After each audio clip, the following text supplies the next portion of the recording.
Hello, everybody, and welcome to your favorite show each and every week. We're talking about Rasslin and Racin, brought to you by Dorsey's Auto Sales in Anderson, South Carolina, over on Whitehall Road. Make sure you go by and see them if you're looking for a good used car at a great price. You cannot beat Dorsey Auto Sales. We also want to thank Arden's Burger and Grill in Central South Carolina. Donnie and Paul, you can't beat Arden's Burger and Grill. That's right. Arden's Burger and Grill, double dip wings, all the best world burgers you could ever eat. And then also beef and rib in Westminster, South Carolina. Donnie's wife, Angie, she's down there giving the best meat and threes you can ever eat.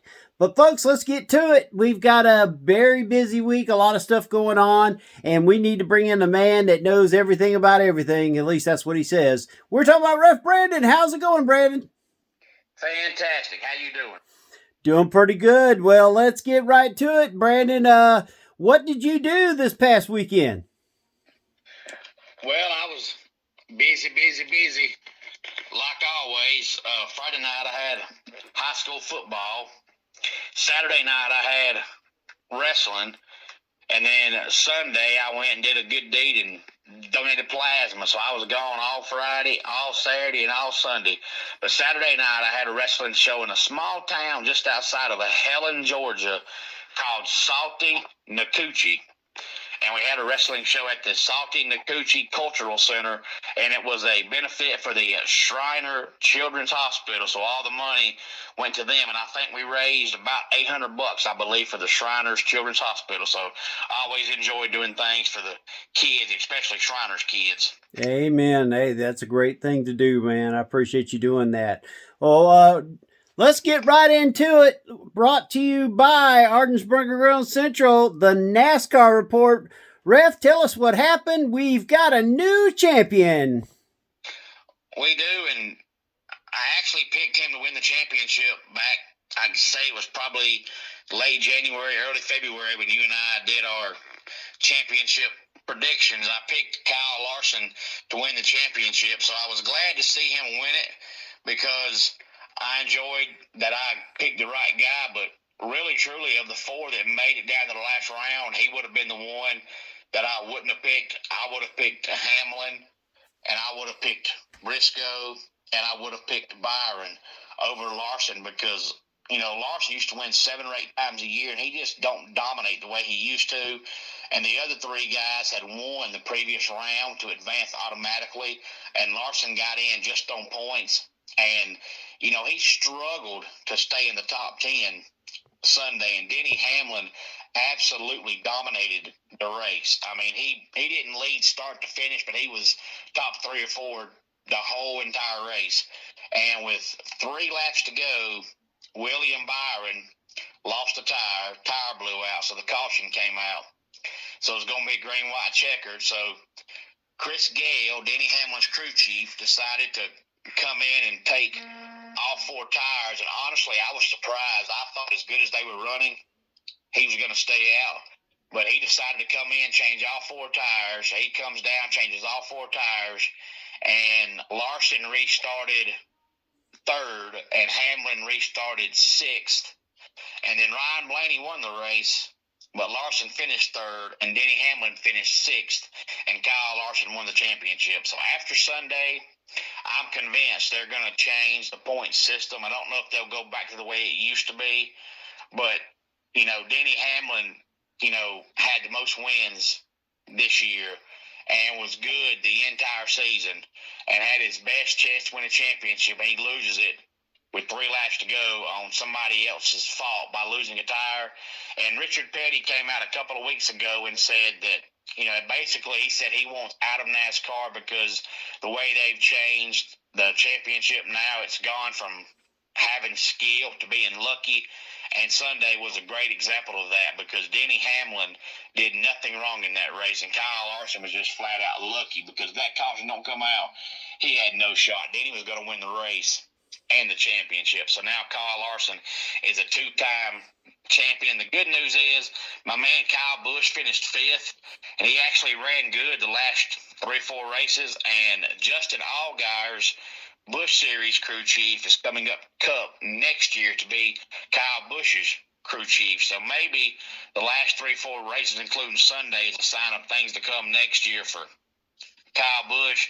But we don't have the silly season we normally have. I mean, Daniel Suarez got let go back in, I think, about August. But, normally every year you see 8, 9, 10 drivers change teams or change crew chiefs.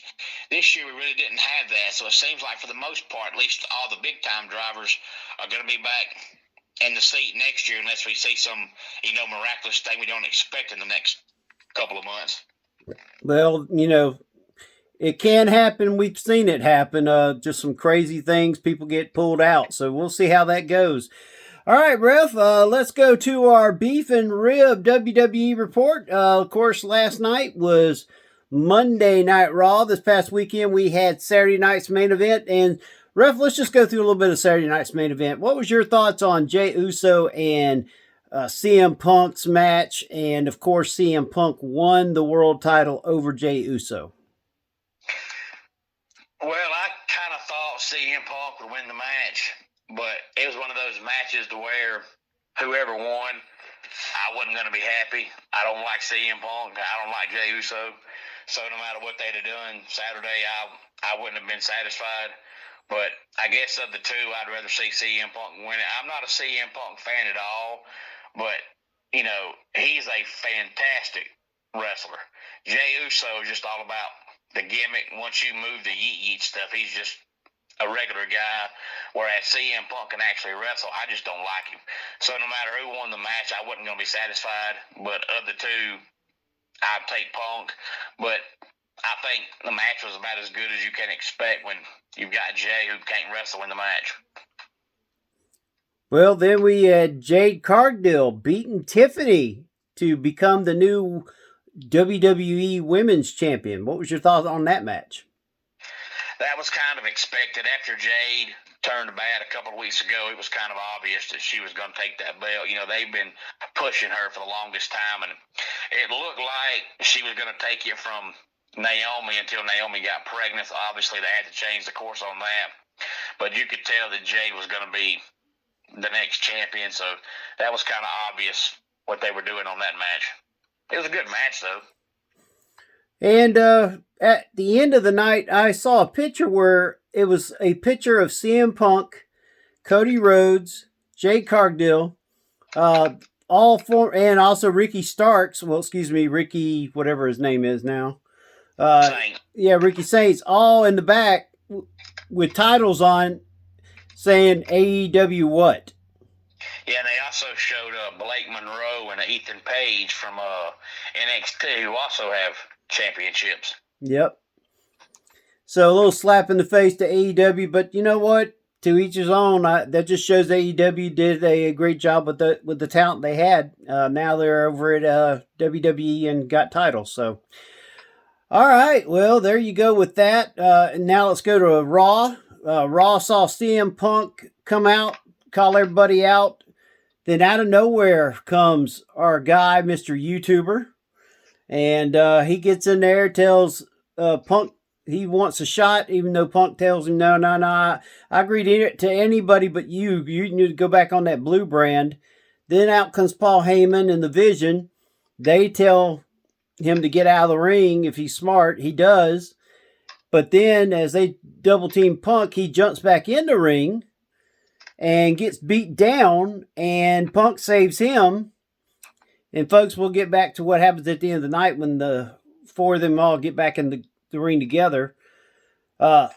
Uso meets CM Punk in the back, says, "Hey, you got a vision problem. I'll join you tonight. We battled out on Saturday night's main event, but now I'm on your team. Let's do this." A lot of people thought Jay was going to turn on him. Of course, he didn't. We saw AJ Styles and Dragon Lee defeat the Judgment Day to keep their titles. We saw Dominic Mysterio come out and talk about he was the greatest luchador, and then out of nowhere comes Rey Mysterio. A lot of rumors were about him returning soon. Well, he has returned, folks, and he let Dominic know he wasn't better than three of the greatest luchadors there ever was, Eddie Guerrero being one of them. And, of course, Dominic, I loved his response. Well, quit talking about my dad. I thought that was classic. And but Ray says, as long as I'm alive, you'll never be the greatest luchador. We saw the Becky Lynch come out, cut a promo, and as she was leaving, out came the Kabuki Warriors. They ended up taking on. Heck, I done forgot who they took on. They won, so it really wasn't much of a match. And it was just a decent card. I gave it a B, maybe a B minus. What was your thoughts? I'm right there with you. Raw to me hasn't been the same as it used to be. And then when they got that big, huge contract and deal from Netflix, you kind of expected more.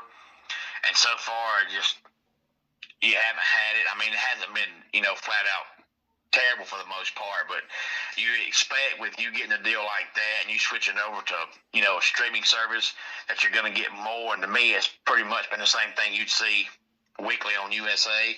So B minus is about what I'd give it. Well, not only that, I understood that because this was live from New Mexico. The first time Raw or SmackDown had ever been live in New Mexico at any rate.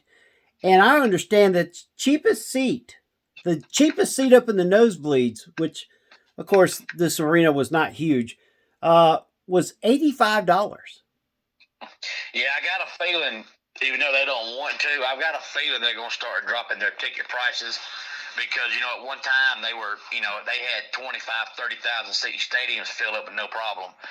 And now they're struggling to fill up 8,000 or 9,000 seat stadiums because your tickets are 3 times higher than they were, and the average person can't afford them.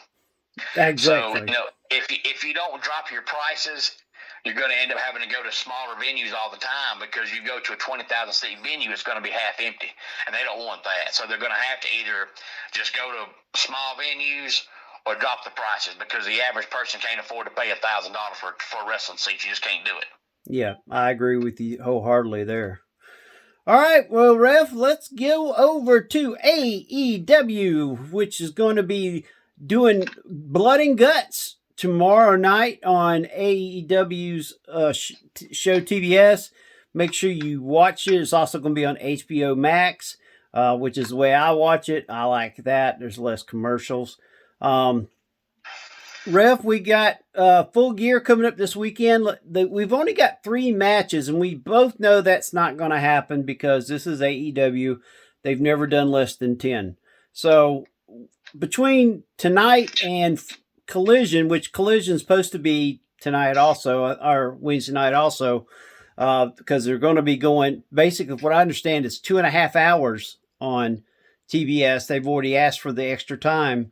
Because there's going to be the men's Blood and Guts and the new women's Blood and Guts, which Penelope Ford will not be in the women's Blood and Guts. That Maria Schaefer will be taking her place. So, very interesting ladies group that'll be battling. The first match we want to talk about is the AEW Tag Team Championship: Brody King and Bandito versus FTR. Your thoughts on this match and who you think is going to win?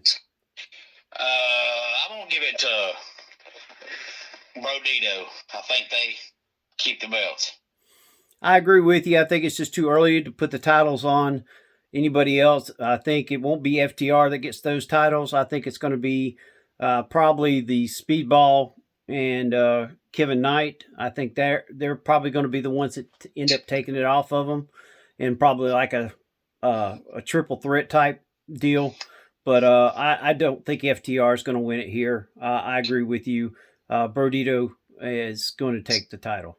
All right, we've got AEW Women's World Championship on the line. My favorite lady, Chris Statlander, versus Mercedes Moné, who I wish would just go back to the WWE. That way I don't have to see her as much. But she is 12 belts Moné. What's your thoughts on this one, Ref? Well, I want to say Statlander, but the way they're shoving Mercedes down our throats, it's hard to see her not winning.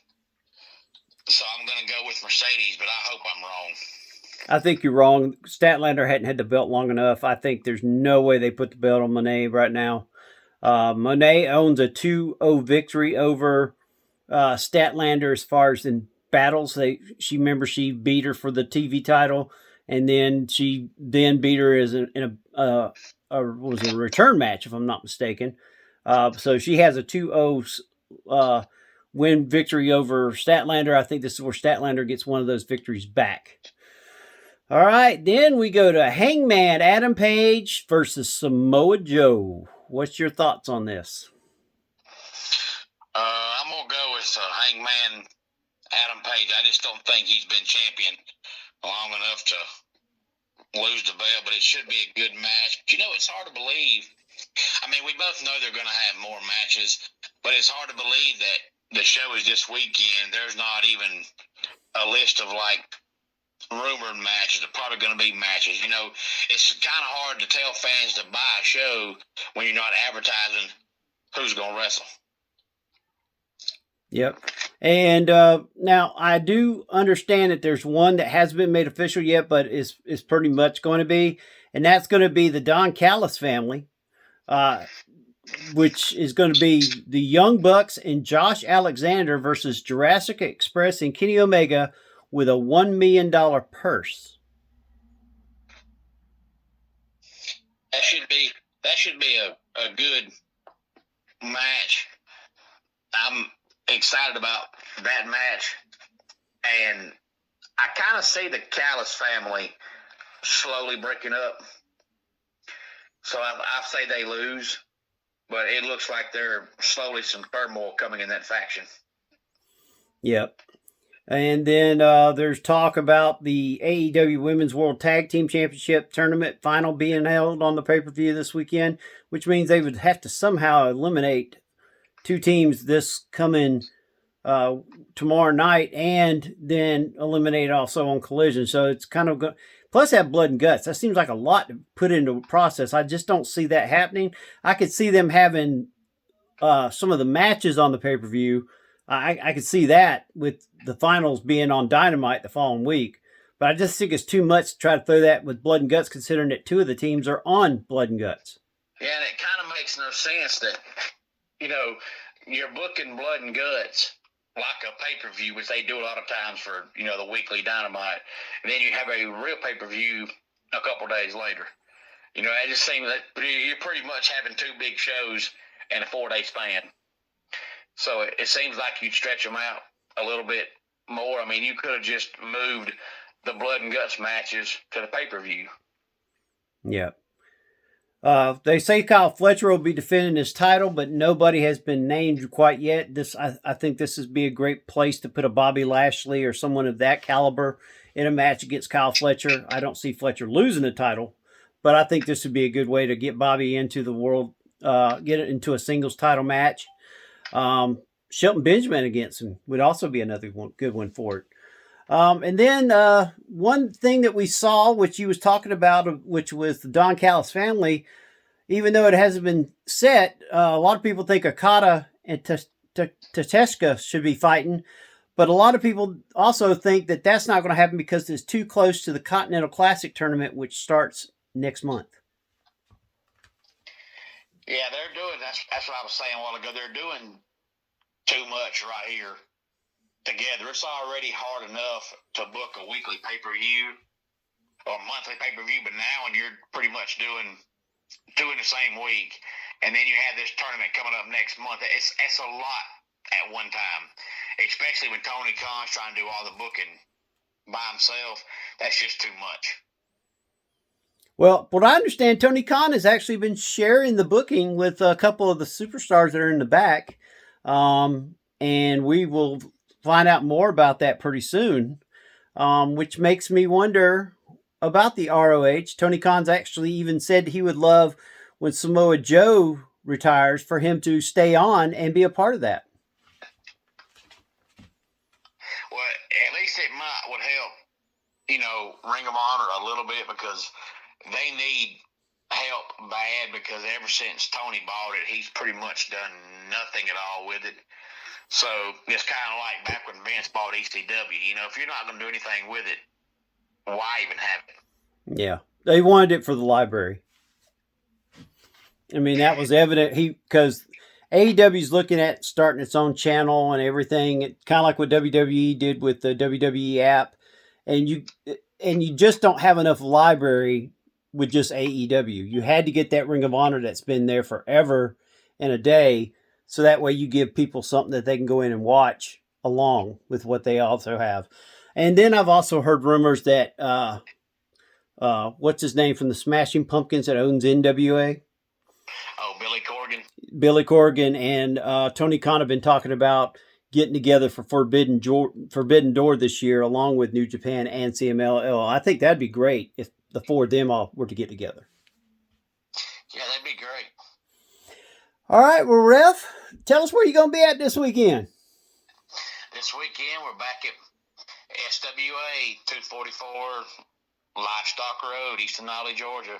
All the fallout from Fightmare. We'll see Eric Riker for the first time since he won the Premier Championship, and we'll see Seth Stevens for the first time since he won the New Blood Championship, and we also have Dangerous Affairs, who are still tag team champions. They announced today that Jay Eagle, who's been wrestling for 50 years, is going to come SWA Saturday and wrestle. So everybody, I think, in North Carolina, South Carolina, Georgia's heard of Jay Eagle. Oh my, Chief Jay Eagle! I used to be around him back in the fire. Oh my God, that's been a while. I didn't think Eagle was. Wow. I seen him. He come and wrestled at the Elbert County Fair a couple of weeks ago on the Monday night, and said he's been wrestling 50 years. I said, Jay, everywhere I go, everybody knows who you are. He's still wrestling. Wow, that's got to be interesting. It's kind of like Ricky Morton. They've been around forever. Yeah, Jay's up there. Oh yeah. All right. Well, there you heard it, folks. And Ref, tell them where they can find you each and every day. On YouTube, Ref Brandon and the Todd family. Just spell out the word "and." It's mainly a college football and wrestling channel, but I do talk baseball, basketball, NASCAR, and then I have top 10 countdowns that sometimes aren't about any kind of sport at all. But usually, for the most part, it's college football and wrestling channel. All right, there you heard it. And of course, the most important question we get, boss, is when is the boss going to be on this, show? I mean, we always see you, but where's the boss? Why didn't she show? Is she going to be at SWA this coming weekend? She sure will. She is the valet for Tower, so he'll be there. There you go. He'll be there as well. There you go, folks. If you want to meet the boss, you better show up. Pay that extra money. She'll be, I'm sure, having her Polaroids out there, so all you guys, go ahead and get your money saved up. Tell your wives you're just going to the local joint to get you something to drink, but head on down to SWA, get a picture of the boss, and she might actually sign it for you for an extra $20. There you go. There you go. Can't beat that. All right, folks. Well, we want to thank you for listening to us here on Rasslin and Racing. Make sure you go out and support local professional wrestling, Ref Brandon, and all the guys that he works with on a every weekend basis. These young men and all the different federations are out there giving their all, trying to be superstars, and they need your support. Go out there, support them, support Ref Brandon, support everybody with independent wrestling, and we appreciate it. Also, go out and support Ref Brandon on Ref Brandon the Todd family on YouTube. That is very important. You can also get through on GreenvilleSportsMedia.com. There's a link up there for that. Also, we want to thank everybody at Ardensburg and Grill and Beef and Rib in Westminster, Ardensburg and Grill in Central, and also Dorsey Auto Sales in Anderson. This has been Rasslin and Racing, brought to you by everybody at Greenville Sports Media. So long, everybody.